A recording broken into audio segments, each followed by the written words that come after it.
People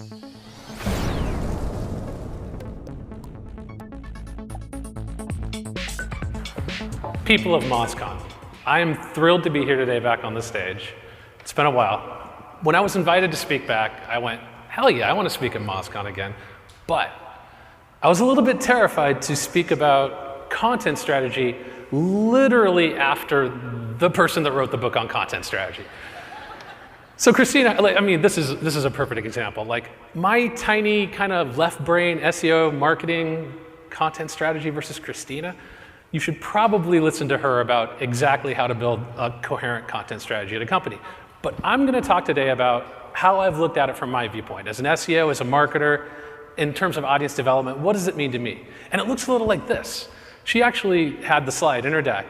Content marketing and content strategy, it's a little mixed up for me. Like content marketing is targeted to a valuable audience and something profit. So here's like an actual screenshot of me doing content strategy. Like, it's like this, right? Like, you make it rain. There's links, and there's money, and there's attention, and there's audience development, there's ROI. So that's not really, you heard Christina, that's not really content strategy.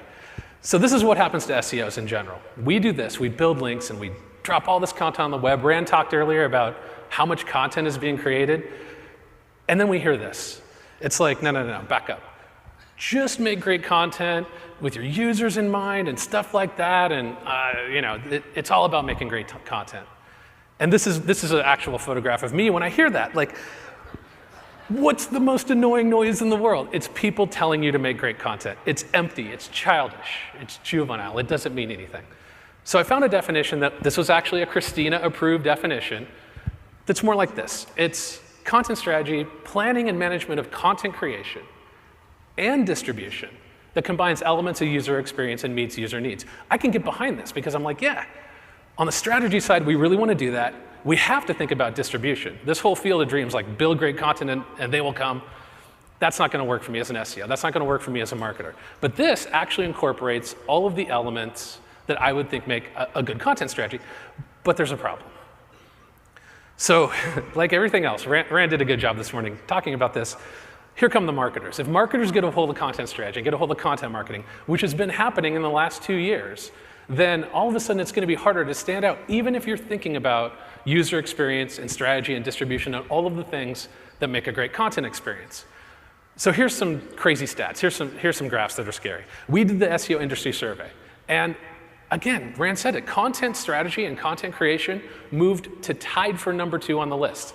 Ahead of mobile, ahead of email, ahead of social, ahead of UX, ahead of brand, ahead of every marketing activity that we've been tracking over the years. Link building didn't even make like the bottom, it was like at the bottom of the list. But content's way up there. So we know what happens when SEOs and marketers and digital folks get a hold of that, right? 2.5 million blog posts daily, according to Technorati. So you assume that Technorati doesn't have all of the web, so it's probably even higher. It's probably like 3 million. Every single day. 67% of marketers say that the most effective form of content is a blog or an article. That's crazy, right? Of all of the content types, we're still hitting blog posts and articles heavier than we're hitting any other content type. B2C content creation. Content Marketing Institute did a study, and it was like 3,000 different marketers, and they all said the same thing. We're creating either significantly more, or the same amount of content over the last 12 months than we ever have before. And over the next 12 months, we're going to create even more than that. So that should scare everybody a little bit, right? Like, okay, so this isn't new. Like content marketing and content strategy isn't something like we're just discovering. Like we're deep into it, and it's all going on Facebook. B2C content is all on Facebook. All of the same marketers said, 94% of them said, we're putting it on Facebook. Yeah, we'll also hit Twitter and YouTube and Instagram and Snapchat and everything else. But mostly, we're concentrating on the king of social, which is Facebook, which is pretty scary when you think about it. 25% of all social traffic, according to Shareaholic, goes through Facebook. A lot of estimates are even higher, up to like 90% of your social traffic. You may run sites where you're like, hey, Facebook's the king. Facebook's like 80 to 90% of our social traffic. 1.3 million shares a minute. That's scary. How much of those blog posts, of those 2.5 million blog posts, can we possibly get in front of people on Facebook? It's impossible.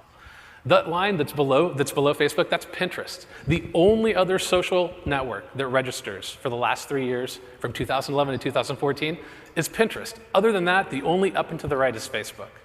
So that's a lot of content for very few social networks to compete for our attention. And so now we're getting desperate, right? Like you see this at the bottom of articles. Now, big publishers and small publishers are like, well, we need to monetize our audience. How can we do that? And it's like, oh, well, one way we can do it is we can put, hot garbage at the bottom of our page. Like, I mean, this is actually, I won't even out the site on this. This is actually from a site where this was a serious article, like you would see on a major media site. But to get those clicks and to monetize, it's like, oh, well, we're just going to put whatever Outbrain gives us or Taboola gives us. And I pick on them, but the reason that they're there is because that's the way that people are breaking through all the attention problems that we're having, all of the fatigue, is trying to get clicks on articles like that. To be fair, SEOs aren't doing much better, right? So we're still creating content that's very cued to how-to queries and what is queries. I pick on WikiHow. I'm picking on them right now, but seriously, if you're going to write an article on how to handle a dog attack, please find an artist that's actually seen a dog in real life. Like, that is a terrifying werebeast. Like, there's trees to hide behind. My strategy would be to huddle and wet myself if I saw something that looked like that. So we're not exactly doing like an awesome job of getting through the content glut either. And now, Dejan SEO did an awesome study that they said, okay, if you're doing that kind of content, the how-tos, the answers, the meeting user queries, you're up against the attention deficit where people are bailing and bouncing fast because they're too impatient to find answers. The text is too long, the formatting is poor, and this litany of other problems. So, if you're writing how-to content and Google's factoring all of those engagement stats that we think they are, that they're getting through Chrome, like time on site and dwell time and bounce rate and all of these things, if users are bailing fast, those are going to be pretty bad signals for Google, right? As an SEO, this should be a little bit terrifying because you're going, oh, wow, well, if they're going to bounce back and do another search, that's certainly not going to help my rankings. So now the new hotness is this. This is branded content. So anything that we can do that's new in the content world is going to be done quickly and done to death. Branded content is what you see where it's like sponsored by or paid by, or this article is generated by on some of those media sites. And so it looks a little like this. 79% of marketers are saying, yeah, we're going to shift our budget to branded content now because paid is getting too expensive, LinkedIn ads are too expensive, reach is hard to get. But paid content, when we do a partnership with some of these sites, we can shift budget and do that. It's actually starting to work. So the NYT did this article with Cathay Pacific. And it was a really well-done article about business travel on the bottom line, and it was really slickly done. I'm sure they spent months on it and had a lot of designers. And I've always thought, personally, when you see like paid or sponsored post, you go, oh, well, I mean, I'm not going to read an advertisement. It's like the magazine things where you're like, oh, I got to get past this. This was really well done, and it was 35% of all of the shares that the NYT had in their business vertical for that time period. And the crazy thing about it was they actually had the same number of shares and distribution and links and attention and traffic that their other organic articles had. And so instead of users being like, yeah, we see the article, but we're not going to share it. We're not going to link to it. Like it's an ad. Users are starting to look at this and say, oh, no, this is good content. I'll share it. I'll share it just like I would another piece of content. So you might say, okay, well, that's the NYT. They spent probably way ahead of 6 figures on this. We can't do that. Another one on NPR was literally something that you or I could dial up in WordPress in like 30 minutes. Like it was poorly formatted and had bullet points. This was the only picture. It was about chocolate chip cookies. That's pretty good. It was 55% of all of their shares in the health and science vertical. It was the 4th most shared article on NPR for that time period. Nobody cared it was paid. Nobody cared it was sponsored. It wasn't a big deal at all. You're like, okay, well, if it's going to be effective now and marketers are going to get a hold of it, it's just going to become the latest casualty in all of the content marketing glut, right? This leads to content fatigue. Mr. Rand Fishkin had this right. Content fatigue happens when, after a certain amount of pieces of content a day that we're exposed to, the odds of something earning us links and shares, attention, amplification, anything like that are slim. It's slim to none. And the crazy thing is he presupposes that's 1,000 pieces of content a day before we're just like content weary. Seriously, if you're reading 1,000, go outside, kick a football, drink a beer, throw a frisbee, like that's a lot of content. There's one company that's trying to fight content fatigue. And for SEOs, they're doing a really effective job. And that is Google. Now, honestly, it's too soon for me. If you're a Game of Thrones fan, this is too soon for me on this slide, even after a couple seasons. But Google is incentivized to gently penalize us for content. That's kind of a reference to that. But they are incentivized to make sure that there's less content going through than we want. It's penalized more often than we want. It's in their best interest to say there's so much noise and so much content being created and so much content marketing that the harsher our Panda and Penguin algorithms are, the better. So all of those amplification metrics and all of that engagement and all of the noise we're trying to break through on Facebook is not helpful for SEOs. So if we're going to take two facets of it, right? Content strategy, content creation, one part, content distribution, the other part. I will tackle the question on what the hell great content is. And it's tough because it's in the eye of the beholder. This should all be prefaced with, this is kind of in my opinion, but I will give you some examples of content forms and how they break through that I think work. First of all, relevant and recent. Casey Henry, one of my favorite curmudgeons, used to be a monster. He's at Wistia now. He did a great article on Hillary Clinton's video campaign and how they do email capture. And he's like, this is terrible. Like their their email capture, it's up at the top left. It runs at the wrong part of the video. Here's some ways that she could do it differently, that her campaign could do it differently, where they would up her capture rate to right around 10%, following Wistia's best practices, which would mean like $8 to $10 million of new campaign donations. This is a great way to do this sort of how-to content because instead of just being like, this is the latest, like how to do email marketing, how to do video email capture, they tied it to a relevant and recent event. Wistia will get visitors that never knew who Wistia was, that get there, that are now content loyal or brand loyal to Wistia, like, oh yeah, they had great content about Hillary Clinton's email capture campaign. And I didn't even know who they were. They're developing content loyalty by targeting something that's relevant and recent and isn't just a how-to list. The other way to do it is long form. This is much tougher, but a site like Wait But Why, and if you haven't seen this site, it's awesome, you should go to it. They do long piece explainer forms, like they do something on, this is the Fermi paradox. And what it is why isn't there life on other planets? Why haven't we found it? Odds are we should have found other civilizations. And they did a great piece that's like, well, it's one of two reasons. There's a great filter here, and either we're the magical civilization that's past it now, or we're about to get wiped out by dinosaurs or asteroids or nuclear war or something like that. But it's great. Like they make this stuff fun, it's approachable, it's accessible. It took them a long time to get here. It took them 2 years. And now they've had 32 million uniques, they get like 5 million uniques a month. They finally developed content loyalty for their audience, but it wasn't something on long form, it wasn't something you can be one and done on.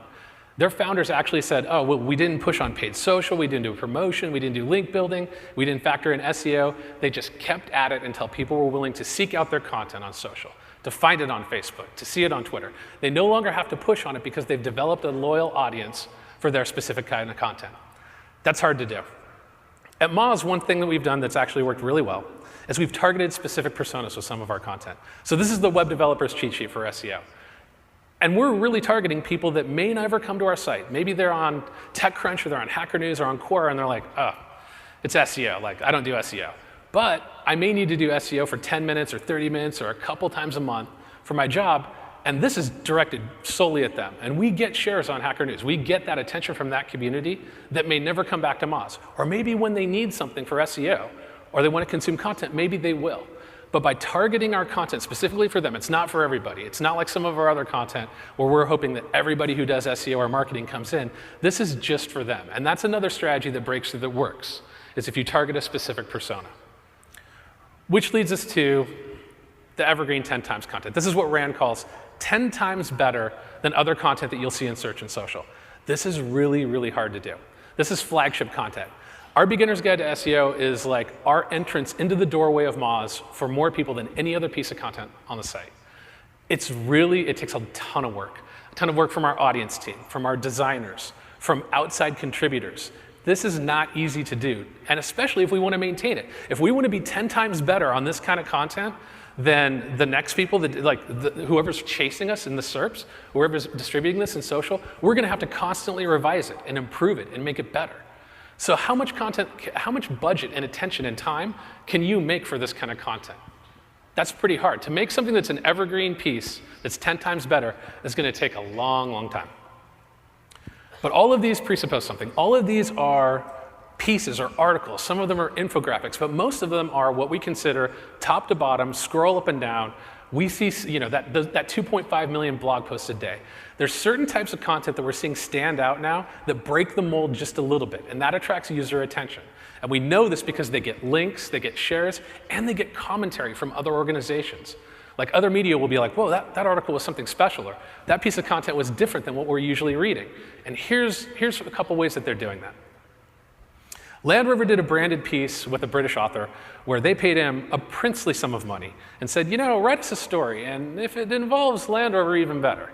Like if you can make Land Rover like maybe just a little central point of the story, that'd be awesome. And so they did that, and he wrote a story, and it was good, and yeah, they had a Land Rover in it. But what they did is they let the users control the story experience here. The narration, all of these controls to the side, you can have text on or off, you can have narration on or off, you can pause, you can repeat, you can just see the animations. And this was notable. Like people were like, wow, that's not just like an ebook. That's just not like flipping page to page or scrolling up and down. This is really good. This is really something that we can get into. And I mean, the story was great, and there's no substitute for great writing. But if you can do a content piece that's like, how can we make this different? How can we make this noticeable to users where they haven't seen something like this before? And nobody cared it was branded content. Everybody read the story. That's another thing about branded is if you do it right, the paid component of it is not as visible. The NYT did something else that was interesting too. They had a piece which is like, these are the best and worst places to grow up by county based on your income mobility on that county. But when you hit the site, it said, oh, hey, you're in Multnomah County. Multnomah County, if you're a girl, you should probably move to Washington County, where you'll make 10% more of a lifetime. And if you're a boy, you should stay here because your mobility is 66% better than other counties around you. And I'm telling you, people lost their absolute minds about this. It was like, the NYT, they're wizards. They've done it again. They've made a story about me. It's a personalized article. How did they know I was in Multnomah County? And you're like, oh, come on. Seriously, like most people in this room are like, oh, you can just check an IP address. They'll tell you where you are. It's like Comcast 97219. But people lost it. And then they had text at the bottom of the screen that was like, oh, well, depending on what you click and your gender and your income type, they changed the words at the bottom of the page. Wow. Everybody commented on this. Everybody thought it was magic. So if you can personalize that, even simple tricks, that's just spun text based on your IP address detected. If you can even make simple tricks like that, people will be like, that article's for me. That can happen. That's cool. That's better than just scroll up and down. We've got graphs and charts about income mobility. So that leads me to this. If you guessed which site this was, this is Bloomberg Business. This isn't Boing Boing. This isn't Wired. This is Bloomberg Business. The demographic has to be Wall Street Journal readers, predominantly East Coast, financial traders. I mean, Bloomberg Business is about as buttoned up as an organization. You'll see they wrote an article about Paul Krugman and battling other Austerians, battling other macroeconomists. Looks like Street Fighter. Like, I'm in. I'll consume this content. And so they do the whole thing. This is awesome. I was like, I'm so into this. Like, that's me. You're talking to me now. Like the text on the right, like I can't think of too many things that are more boring than like economists like sniping at each other. This is awesome. And one thing it did where that caught everybody's attention, that meta commentary again, like, why is this notable? People were like, oh, I scrolled and it went left to right, like that. It's like, oh, so it wasn't an article where you just scroll up and down. It's like, no, it was like a scrolling fighting game. It went on the screen. A little bit of research, and like, how do they do it? I mean, 2 jQuery plugins and a couple lines of JavaScript. Like, I could do this. A web developer would be like, that's trivial, right? If you think along those lines of how you can break that article template, that can be super, super powerful to get people to actually consume your content and think of it differently than those other 1,000 pieces or articles a day. One piece of content in particular has really broken all the mold on all of this. And so I think this is like the magnum opus of content for the year. And it's also from Bloomberg Business, and it's called What is Code? And here's what happened with What is Code. They took a really talented writer. The editor said, Paul Ford, he's F-Train on Twitter. He's an amazing writer. There's no substitute for that. They said, all of these tech valuations in Silicon Valley and all the stuff that's happening now, what is code? Like, can you explain it to our business readers on like exactly what the difference is between codes and scripts and how that works? And he said, sure. What do you want, 1,000 words? They're like, no, just surprise us. He came back with 38,000 words. 38,000 words. That's 10 times the average length of a Wait But Why article. Like, how are you going to get users to consume 38,000 words? Well, you start by like with Clippy from hell right here, right? This follows you throughout the entire article. But the ingenious part of what is code is, how did they get people through 38,000 words? How did you get users to not be like, whoa, we're not doing this? It's instructive. First of all, every 1,000 to 1,500 words, there's something to do in what is code. So in this case, you type in some words, and it's like, here's how you type in things to a keyword, and it goes to opcode instructions and to machine language, and then it comes out the other side on your monitor. So if you're technical, you're like, that's pretty funny. If you're not technical, it's like, whoa, I didn't know that that's how a keyboard worked. And so they did a little something in this article where it's like some of it is for people who are super technical, and some of it is for people that are like, oh, I get it now. I get how code works, how scripting works. And so they made this really fun and accessible for a lot of different types of readers. But most importantly, every 2,000 words or so, they made it interactive. They made fun topics hard to grasp. So they made something that's like, instead of Tinder, it's called Coder. And the whole thing was, OK, look at this code. If you think it's good code, swipe left. If you think it's bad code, swipe right. And this was really clever and well done. And so like you'd swipe left, it'd be like, no, that was terrible code. You should have canceled it. It was like improperly formatted. It won't compile. It's garbage. And if you swiped left, and it would tell you to explain all of these things on, oh yeah, we can do this. Like we can make things fun like that. Like something as technical as like what's properly formatted code. Like somebody who's not technical is going to be like, ugh. This is a good way to make hard concepts that are hard to grasp a little bit more fun. SEOs take note. It had linkable assets. So throughout the article, there were pieces of content that were on their own, shared and linked to and distributed through social just outside the regular What is Code article. So for example, like on one of these, AngularJS is the most popular development language in the Ukraine. Like, wow, that got its own like AngularJS community picked up on that. And the other languages in other countries, like those were distributed widely on their own. So there was all of this content in this article that even taken outside the context of the rest of the article was notable. So that's another way. If you're going to have a long-form content piece, break up some of the assets so that even on their own, it's something that people want to share and want to comment on and want to link to. It knows you're not reading 38,000 words in one sitting. Like, that's ridiculous. So Clippy from Hell follows you around and says, welcome back. Like, you visited here 2 times. You've spent 32 minutes here. You want me to take you back to where you last read this? You want to pick it up again? Like, they did just some basic personalization tactics like that that make it personalized to you, that make it about you. They know you've been there. This, okay. Here's what happens. Like, 4 days after the article's published, somebody, actually, I'm sure they linked it, that said, oh, well, if you enter the Konami code on What is Code, you get a dancing reggae bear, you get flash animations, you get an egg, you get a boombox, and it's like, oh, the Konami code. They're speaking my language again. Just to make sure I can do it. Up, down, left, right, BA. I would be super embarrassed if I didn't know that on stage. So there's life after publishing this article. Like, this went viral again. There were social shares and links and attention, and what else does the article do? It's amazing what they did on this. So even after that, those engagement metrics I talked about with Google, right? What's Google think when it's like, well, we saw all of this activity, and then it kind of went down, and then we saw all of this activity again? That sounds like something that's going to rank for a long time, if you can keep that going. And finally, they made it about me. This is ridiculous. I don't wear sunglasses when I read at the computer. I don't even know what that's about. But at the end of the article, they're like, do you want to turn on your camera and we'll give you a certificate of completion? Like 38,000 words, that's no joke. Like, that's for real. So people shared. I mean, it sounds like it's kind of trivial, but people actually passed this around, and this was a thing on its own, like making it about you. It knew its targeted personas. I mentioned the web developers cheat sheet from Moz.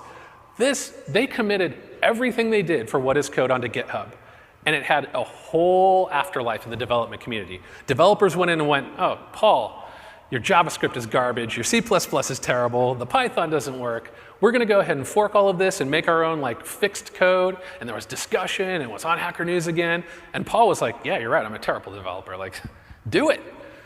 And then the development community had its own like afterlife on What is Code. During and after the article was published, just by putting little pieces of it and committing the entire article onto GitHub, they had like their own targeted persona on this. And people are still, right now, they're still in this branch, and they're still doing things to it. I can't imagine a better way to have different pieces of one single article for different people. And finally, it knew a distribution plan. It had a distribution plan, and it knew where to hit all the channels on it. So, for example, in print, that was their entire print edition. 50 lines of Python on the cover, and the entire article was What is Code in print form. So they adapted it and made sure that people that subscribed to Bloomberg Businessweek had something to do. Mobile, same thing. They did something interesting with mobile. Not just making it responsive, but what they did is they took it and they said, oh, you know what? This is going to be terrible on a cell phone. It's going to be bad on a tablet. We're going to remove specific pieces of functionality in this article just to make it a better mobile experience. So it's faster, it's responsive, you can actually scroll, it doesn't freeze up, it doesn't require you to like find your place again. So our mobile strategy is kind of like, I've always thought of it as like, make sure that the mobile version is just as good as the desktop version and go from there. Like that was the goal, like make mobile equal to desktop. Sometimes a better mobile experience for users is going to be removing things or taking things away or off the table. So that's another way to think about it is, okay, all the distribution channels, right? What does that mean? That leads us to our second part of content strategy. Like the second part is something like this. What's the goal for distribution? If I was up here saying, okay, here's a distribution plan for everybody in the room, it would look different for all of your sites and all of your companies. Like saying there's one distribution plan is silly, but there is something we can target as a goal. My friend Ross Hudgens had a great tweet on this that illustrated pretty clearly the differences between, or the problems that we're having with our content strategy, which is there's two problems. No distribution plan. We don't have a plan for what we're doing. And number two is we're not defining success metrics. So here's what happens. We try to develop a content strategy or a content marketing plan as marketers and SEOs, and we start here, right here. And it's like, okay, well, we would love it if we got 200 tweets, or 437 likes, or a bunch of G+ shares, or anything. We want links and traffic and attention. We set arbitrary targets. But really, this is a bad way to do it. A better way to do it is something that BuzzFeed has found. And so this is Dao Wen. She's the publisher of BuzzFeed, and she is, in my estimation, one of the best minds in content marketing and content strategy on the planet. And so you're probably thinking, well, yeah, BuzzFeed, like lists, quizzes, things like that. But what BuzzFeed did is they created something called Pound, which is process for optimizing and understanding network diffusion. And so right now, there's a little bit of like cognitive dissonance, right? You're thinking, BuzzFeed, network diffusion, like this is the company that gave us what is your inner potato? Like that's one of the dumbest things that I could find on a site full of dumb things. But no, what Pound is this. They took something that said, okay, normally we look at what we saw and we're like, Facebook likes led to more Facebook likes, led to shares, led to more activity on Facebook. And Pinterest did the same thing. We got pins that led to other pins, and Twitter, all these scoreboard. We stacked up the scoreboard on each of these. What they found is they took a piece of content and went, it doesn't work like that. What actually happens is a tweet leads to a Facebook like, leads to a Facebook share, leads to another tweet, bounces back to a website, comes back to Facebook, Pinterest, and over again. So network diffusion doesn't just happen like linearly on Facebook and Twitter and Pinterest. What happens is people jump from social network and link back and forth. And this is what it looks like top down. It looks like this crazy high school science experiment where the blue nodes are Facebook, the light blue nodes are Twitter, and the white nodes that you see right there, those are links. And so one of Dow's takeaways on the article, you should definitely follow her on Twitter. One of the takeaways that she wrote up was, hey, we get links just because we get so much diffusion across social networks. It's a byproduct of all of this social sharing. And so, links are important for SEO. We don't even need to focus on link building because we know the more that we optimize that network diffusion, the more links we'll see from people bouncing around social networks. So a light bulb, the light bulb goes off for me. I'm like, I don't even care anymore whether or not the search engines use social shares as a ranking factor. Why would I care? I know that if I optimize this process that goes from links to social network and bounces back and forth, that's going to be enough, that's going to be good enough for link building. So maybe outreach a little bit. But honestly, if you look at social, it's like it's not link building, it doesn't really work, social shares don't really matter. BuzzFeed actually has the data to disprove it because it doesn't work like you're stacking it up. It doesn't work like this anymore. The old way, they said, okay, you put a piece of content, every SEO is going to be like, this is the way. You put a piece of content up and then you build links to it. And the more links you build to it, the more shares you build to it, the higher it's going to rank, the more social traffic, the more uniques. That's the way to do it. Get all the links and shares to the hub. Like that was the BuzzFeed strategy. This is the new way. Publish all of your content to the right streams for the right audience. They found out like, okay, for fashion content, we might want to push harder on Pinterest and Instagram, and maybe we do paid Pinterest pins, or maybe we do promoted tweets for our political coverage or our news coverage. Or maybe we know that we need to push harder on Facebook for certain topic types because that creates the fastest network diffusion. So that's the strategy, right? Instead of optimizing for one single content hub, you're optimizing for which social streams move the fastest for the specific topic. So that's great. I mean, we know now, okay, well, yeah, you got to take that. You don't just build links and you build your social strategy. Like, you want to optimize for who's looking for what, where.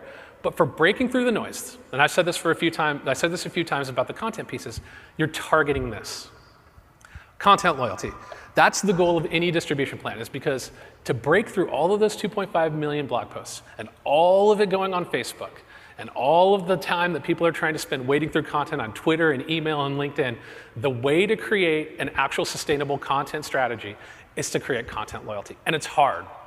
So Parsley took a network and they said, okay, we've got 1,000 publishers. Let's figure out what the stats are across these publishers. 2.6 days is the median page view peak for most articles. And so after 2.6 days, everything just kind of falls off. And if you get at least 20% of your traffic from social, that's a little bit better. It's 3.2 days. But for any single piece of content, unless you just hit a home run, you're probably going to have that peak at between 2 and 3 days, and then everything's going to fall apart. And maybe you'll get an afterlife on it. Maybe it'll be shared again. Maybe you'll get traffic for a couple years, and maybe it's an evergreen piece. Maybe it's that 10 times content you created, and that's going to go on forever.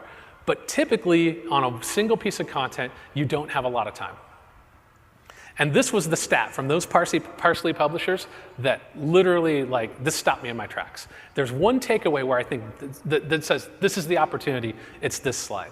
Those publishers said that loyal visitors, as defined by visitors that hit their site weekly or monthly, only 11% of their visitors were what they considered a loyal reader. 11%.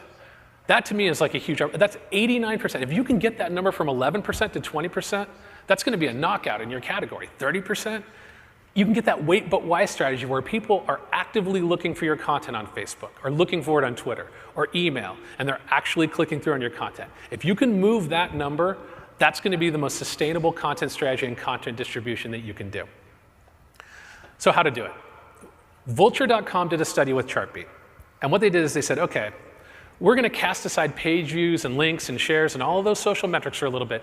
We want to figure out what leads our readers to come back more. And they found if we can get on their first page a reader to come back 5 times in a single month, we got them. They're going to be a Vulture reader ongoing after that. How do they do that? How did they figure out what creates a 5 times reader? So they looked at all of these content attributes, and it was genius. They said, is it page length? Is it ads on the page? Is it content? Like, is it the formatting? Is it if we have an image in the middle? Is it embedded video? What is it that creates that 5 times or more loyal visitor? And they found out it was height of the first page seed. It was actually the most correlating factor was how many words were on the first part above the full. And then they factored in a lot of other things, like where the ads were placed, what the font was, and they optimized for that. But instead of optimizing which pieces had certain attributes that got the most traffic or the most links or most shares, their goal was to find out which content attributes got to that 5 times, that loyal reader. So that's the first step, is change the goalposts on that to what is your goal for content loyalty? Is it somebody coming back in a week? Is it somebody coming back twice a year? And then optimize for that and study those attributes. I guarantee you that for your site or your company, it may not be page height, it may be number of ads, it may be whether or not you have video, it may be infographics. Like what Vulture did probably won't work for every site, but the strategy that they had, which is dialing in those attributes specific for their site to your site, that's something I would absolutely adopt. Same thing with content type. So we know this for SEO, and SEO is actually a good industry to benchmark this. Which content types are shared most that create the most loyalty in SEO? We know it's tools, we know it's blogs, we know it's news. So that makes sense, right? Like Moz has tools and resources, Search Engine Land has news, SEO Book has a lot of tools and news. We know that those content types create the strongest loyal readers for our industry. So what content types do that for your industry? What content types do that for your site? What loyalty goals should you set for your readers? There is bad news.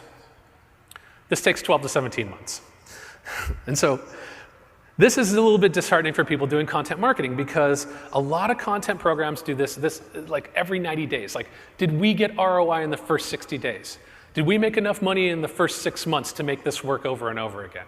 How did this happen? And that's probably the number one thing that's killing content marketing programs right now is you're not giving it enough time to build those loyal readers. You're trying to make it work like paid search when you should make it work more like SEO and set a program together, make a plan, and then let it go for 2 or 3 years. So all of the Content Marketing Institute respondees on this survey, and there was a lot of them, there was over 1,000 publishers, said that shortest time for ROI is 12 months. 17 to 20 months was the high end, 15 months was the average. So that's something to think about when you're doing a content marketing program or a content strategy program, is it's not something that's going to work in the first 90 days. So here's how you get started on it. Starting out with a content audit. This is the most painful part of it, to start that content strategy plan, but it's necessary. And this output, and this is something that Mike King did for Authority Rainmaker, and I linked to it in my deck. This is a great template. You're taking all of the data that you need to find the strongest performing content on your site. And then you're aggregating that data and figuring out what's working for your readers, what's creating loyalty, what's creating that network diffusion that BuzzFeed did, like, oh, well, the most shares between different social networks was this content type. So you have to do that content audit to start. So there's another guide on Moz from Everett Sizemore of Inflow, which is literally a whole template on how to do a content audit and how to do content inventory. People have done the legwork on this for you, including the spreadsheets, so that you don't have to, which is pretty nice. I love SEMrush over the last year, what they've done with their tool. You can benchmark your organic value in SEMrush just by putting in a URL. So for example, on this, the Beginner's Guide to SEO over our time period was worth $111,000 worth of traffic. And I don't even know if I believe that it was really worth $111,000, but this is a good way to get trended value for your content. Like, you can plug in URLs or your competitor URLs, and you can start making a business case on, if we did a successful content strategy and a content marketing program across a long enough timeline, this is what the organic value of your traffic would be. I'd mentioned Ross Hudgens and his company Siege Media. They did a content marketing calculator that I think is genius, which is for this program, for your content strategy and the different content marketing programs that you will use, here's the ROI. We can plug in how much it'll cost in terms of creation. We can plug in what we think we'll get in terms of links and shares and loyal visitors. You can start backing into that loyalty, and then you can lay out your business case to your clients or who you're working with or your company and say, this is what it's going to take. This is what it's going to take for the next 9 to 12 months, the next 15 months, the next 18 to 24 months to scope out your potential ROI. If you haven't started yet, I love BuzzSumo, and here's why. If you don't have like a content audit that you can do for a lot of inventory, you're just getting started, you can use BuzzSumo to measure social performance across topics for all of your competitive landscape. So by the time you're getting started, you have a complete list of topics and categories that you want to optimize for, even if you don't have a strong content inventory that you can work with. And so that's a great way to do it. I love it. I love BuzzSumo for that, so that you can get a lay of the landscape without having to go 12 months into a content strategy before you realize, like, we've been optimizing for the wrong topics, for the wrong audience. We haven't got this dialed in yet. That's a great way to do it. So this led us to one metric, and one metric is something that Trevor Klein, who's on our audience team here at Moz, worked with our data science team and Dr. Pete, who's not a medical doctor. If he tells you he's a medical doctor, he's not. It's not true. So what one metric does is they took all of these metrics and said, okay, we want to weight social, but we also want to weight traffic and links and on-page attention and reader engagement into one content performance score that we think is going to be something that's actually better than just looking at social sharing or looking at vanity metrics or looking at time on site or links. We want to weight to this together to get a more organic content score across all of our sites. And people responded really well to this. People were like, that's awesome. We want to build this for our site. We want to build this for our audience. This is a great way to measure our content efforts for us. And that's kind of when the light bulb went off for us. We went, oh, okay. So over the last 6 months, we've been developing Moz content as part of our content offering and what we want to release today. So for 6 months, we've been working on what can we do to help users with content audits? What can we do to help with content measurement? And today we're going to release that to you. This is only for MozCon attendees. We're going to have a private beta that's just for MozCon. So I feel okay about shilling for it a little bit. So the details on it. Here's the problem. Automating content audits, this output, this is one of the better ones I've ever seen. Like, it looks like, it looks really, really terrible, but it's awesome. Mike did an awesome job stitching together different data elements that you actually need for your content strategy. Not just links and shares, but like word count, reader difficulty level, and all of these different things. But you do have to do work to get all of this together. What we want to do with Moz content is we want to make that easier. We want to automate that process by crawling and then integrating the different data sources that we have here at Moz into something that looks more like this. It has your content types, your author performance, your social shares, your links, your traffic. We want to get to the point where we can make that first step that you need to take into doing a content audit much easier. Another thing we built is we built the Moz Context API. Our data science team worked on this year, and it's really awesome. If you know what Alchemy API is, and you know what natural language processing is, we can take a site, we can take something like Jurassic World, and we extract the most relevant topics and keywords into something that looks more like this. And we're tuning this extraction based on what we've learned and what we know at Moz from SEOs in the marketing world and what people are looking at in online marketing, so that instead of taking a branch that is just for scientists or just for research, we want to train it against actual marketing data and improve it that way. So we can give you what topics and what keywords are the most relevant for your page or your site or across the web, and get there with this, with Moz Context. So we can create a topic inventory for your site. If we crawl you and we see that you're most relevant, this is Kotaku, for Batman news or Arkham or Tokyo news, then you can start developing, okay, based on performance, here's what readers are engaging with most. Now can we figure out how we make them loyal readers? How can we do what Christina was saying earlier, which is the right content in the right format in the right place at the right time? If you have the topics that you know are resonating with your audience first, that's a good start. Later on in the year, we're not even close to done with this. Later on in the year, we're going to release additional functionality that allows you to see those topics across the web. So you can see for different audiences and different sites, what's getting the most social sharing? What's getting the most social traction? Which pieces of content are resonating with your audience? What's going to create that content loyalty for you? So by doing research across the web on what's working for what sites, you can start baking that all the way back into your content strategy and figure out what's going to be most relevant for your readers. So a couple details on this beta. It's free. We're not charging you for it. It's not even close to a release product until later this year, but it is valuable right out of the gate. It will crawl your site, and it will give you that topic inventory. It lives at beta.moz.com/content. You will need a Moz account, but if you don't have one, you can sign up for a free community account, and then you use your MozCon registered email as a login. So the private beta is only going to be for a few weeks, and it's only going to be for people that have registered for MozCon. We would love your feedback on it. It will make it a better product when we release it later in the year. We'll be at the booth out here, out front. If you can't log in for some reason, or you want to give us feedback or ask us questions, we'll be available all week on it, and it is live now. With that, have an awesome MozCon. Thank you very much for coming out, and thank you for having me up.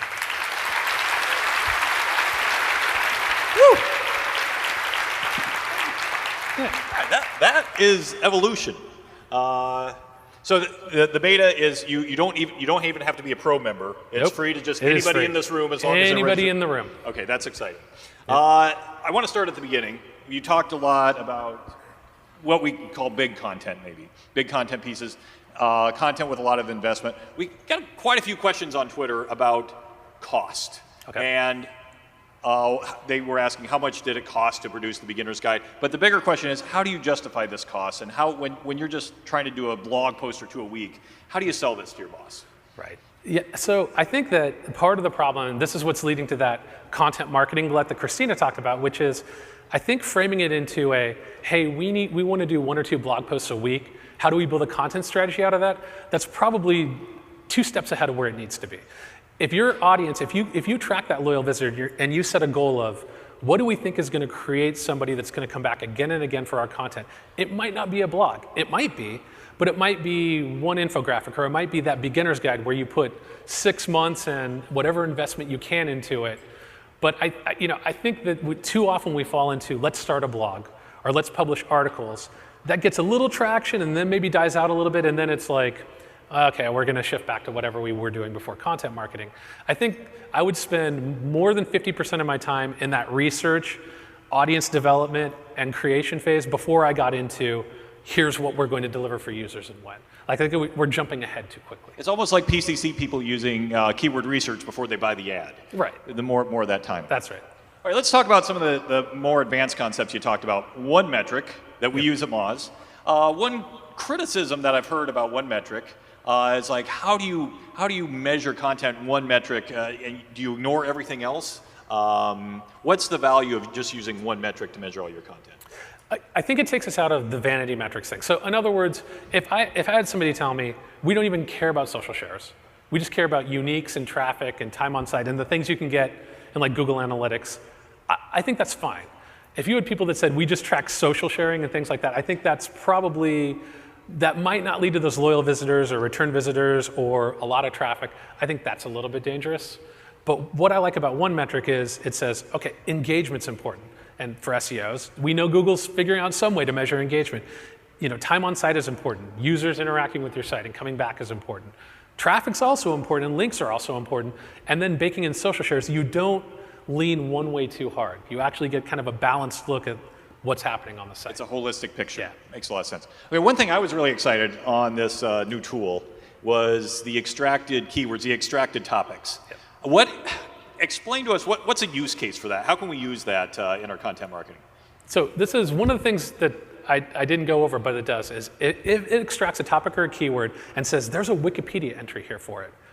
Well, if you're doing semantic SEO, or you've heard about semantic SEO, or what Google's doing with Hummingbird or things like that, you know that those entities are important for them figuring out that your site just isn't about Jurassic World, but it's about Steven Spielberg, and it's about the movie, and it's about all of these other things. And so, you know, if you wanted to look at, well, is this page going to be relevant for all of the searches around it? You'd want to see a lot of connected Wikipedia entities right there in what we're tracking. And so we think that's going to be, as Google evolves on that, we think that's going to be useful for marketers to say, oh, these are semantically related, these are connected. These are the kind of things Google's going to look for. So I think that's one of the things that extracting topics, you can kind of figure out from a standpoint for an SEO. If it's not just keyword derivatives, it's also other related topics that we need to be relevant for.